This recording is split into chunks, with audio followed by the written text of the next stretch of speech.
It was December 1944. The forests of Belgium were frozen stiff. Snow blanketed the ground like a burial shroud. And in the small town of Bastogne, a handful of American soldiers braced themselves for hell. They were surrounded, outnumbered, outgunned, but not broken.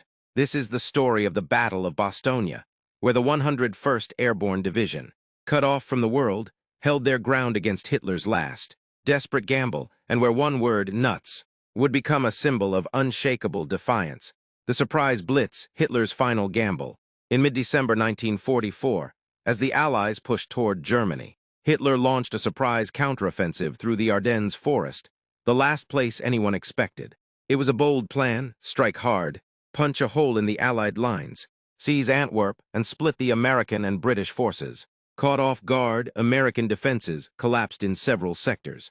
Bastogne, a small crossroads town in southern Belgium, suddenly became vital. It held 7 key roads. Whoever controlled Bastogne controlled the region. And Hitler wanted it. The Screaming Eagles dig in. With German armor closing in fast, the U.S. rushed elements of the 101st Airborne Division to Bastogne. They arrived in open trucks, thin uniforms, no winter gear, low on supplies. Many hadn't even recovered from earlier battles. But they dug in. Trenches, foxholes, makeshift defenses. They were led by Brigadier General Anthony McAuliffe, a cool-headed artilleryman. His men were tired, cold, and undersupplied, but they believed in their mission. They had to hold Bastogne, encircled and cut off. By December 20th, Bastogne was completely surrounded. German tanks and troops formed a ring of steel and fire.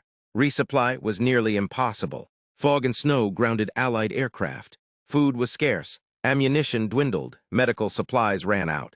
The wounded lay in barns and basements, wrapped in blankets, whispering prayers through chattering teeth. Still, the 101st held. They repelled repeated attacks. At night, they listened to the rumble of German tanks circling like wolves.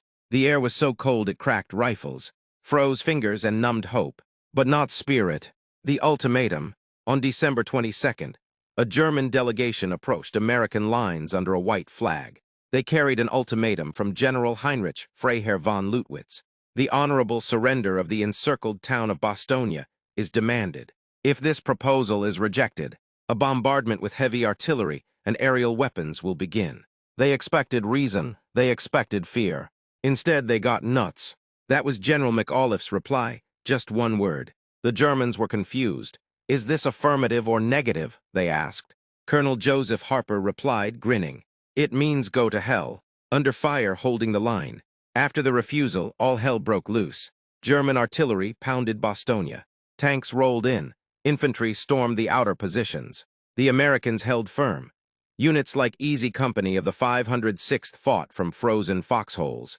Soaked in snow and blood, artillerymen rationed shells. Medics worked miracles with nothing. One paratrooper later said, "The only thing warm we had were our rifles after we fired them." Airdrops finally resumed, bringing desperately needed supplies. But the siege tightened, hope hung by a thread. Then salvation thundered from the south. Patton breaks through. General George S. Patton, known for his speed and aggression, had pivoted his Third Army north through snow and chaos. On December 26th, his lead tanks broke the German lines and reached Bastogne. The siege was lifted. Cheers rang out, soldiers embraced. For many, it was the first hot meal and clean bandage in days. But Bastogne still stood, held by men who refused to yield. Aftermath, a legend is born. The Battle of Bastogne lasted less than 10 days, but its legacy, eternal. The stand at Bastogne helped turn the tide of the Battle of the Bulge, Hitler's final major offensive in the West. The 101st Airborne became legends, not because they won easily, but because they endured when every odd was against them. General Eisenhower called them a shining example to all.